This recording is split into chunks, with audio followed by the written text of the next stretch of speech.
Welcome to Lesson 3.1, Properties of Parallel Lines. In this lesson, we're going to identify angles formed by two lines and a transversal. So you're going to have to learn what a transversal is. And we're going to prove and use properties of parallel lines. First, a transversal is simply a line that cuts across two other lines. So here we have lines L and line M, and transversal T.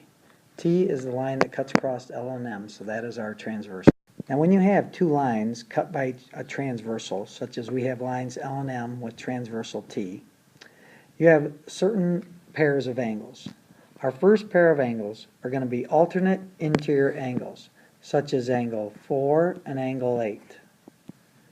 Those are alternate interior angles. They're on opposite sides of the transversal, and they're on the interior of lines L and M.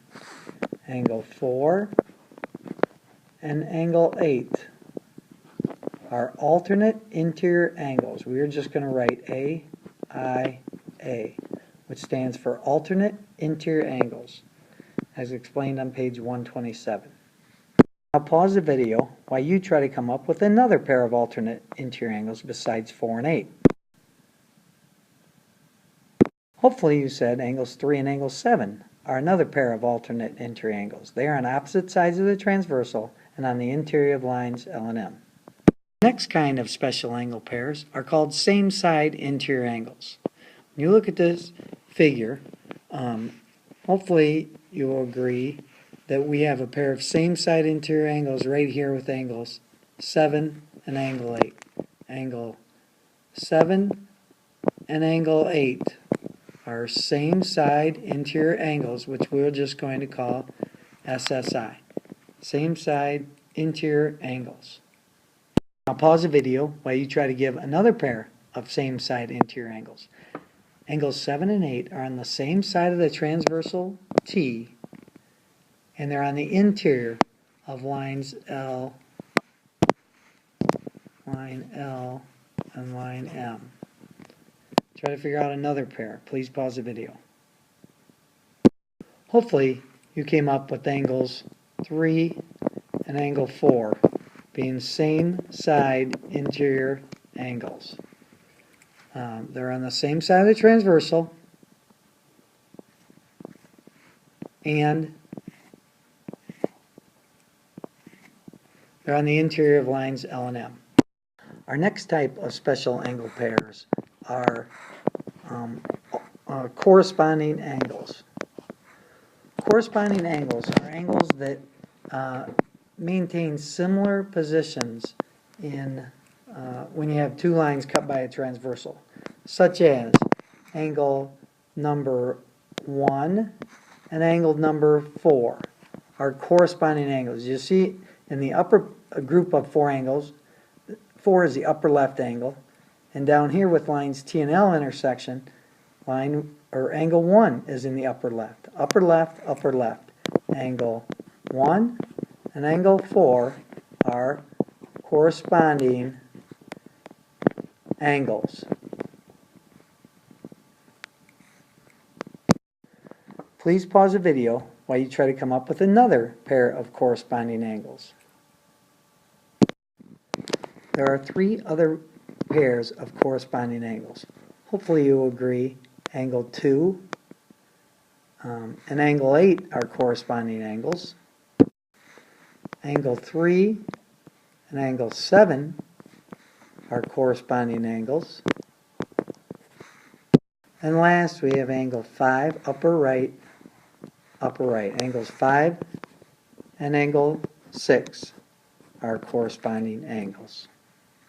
The first postulate we need to talk about in Chapter 3 is the corresponding angles postulate that says if a transversal intersects two parallel lines, then the corresponding angles are congruent. Remember, a postulate is something we accept to be true without proof.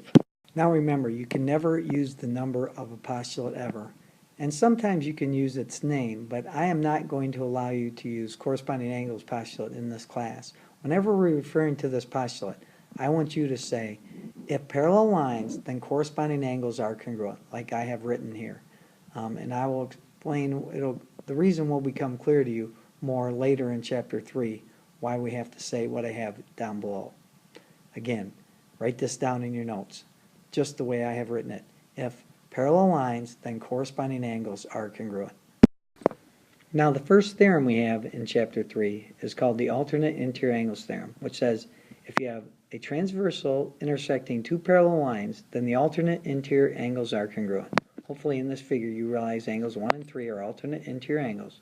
If your lines are parallel, then those two angles will be congruent, and we're going to look at a proof of that shortly. But first, I want to show you how to write, how we're going to write this theorem in our class.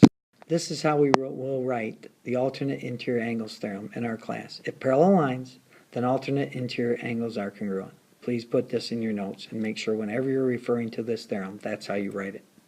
Next, we have the same side interior angles theorem, which states, if a transversal intersects two parallel lines, you can see transversal T is intersecting lines A and B, and you can tell they are parallel because we have arrows on them other than at the ends. Then the same side interior angles are supplementary, which means angles 1 and angle 2, which are same side interior angles, are going to have to add up to 180. The way we are going to state this theorem and the way we're going to write it in class is in blue. If parallel lines, then same side interior angles are supplementary.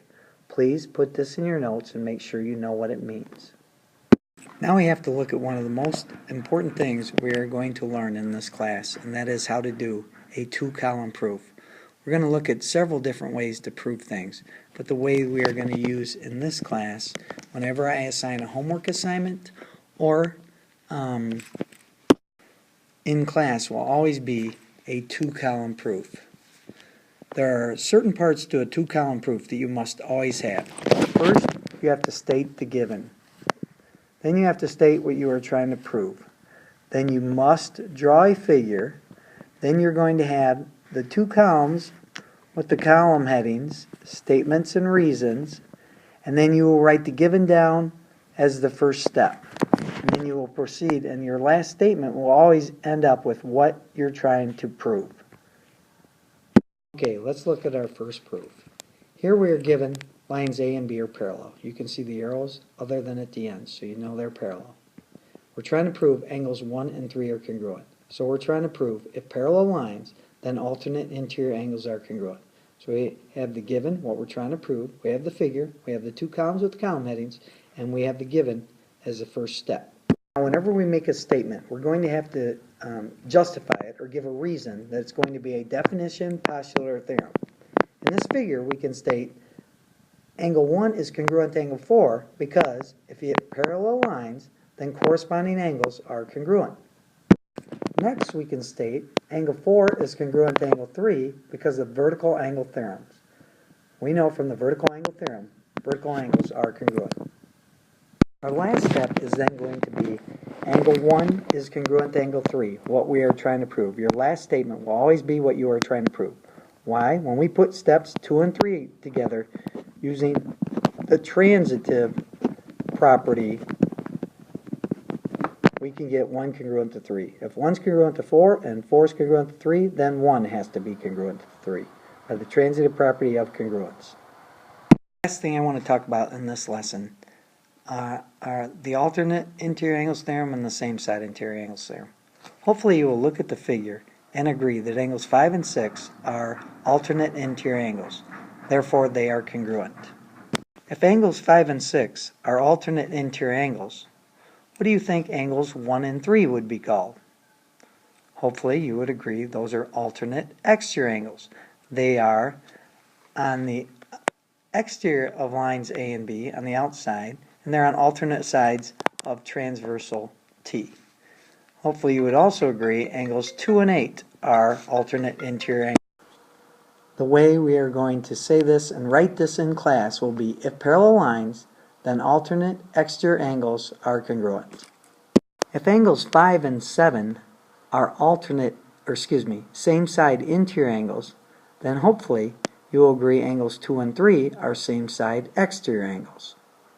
The way we are going to say and write this theorem will be if parallel lines, then same side exterior angles are supplementary.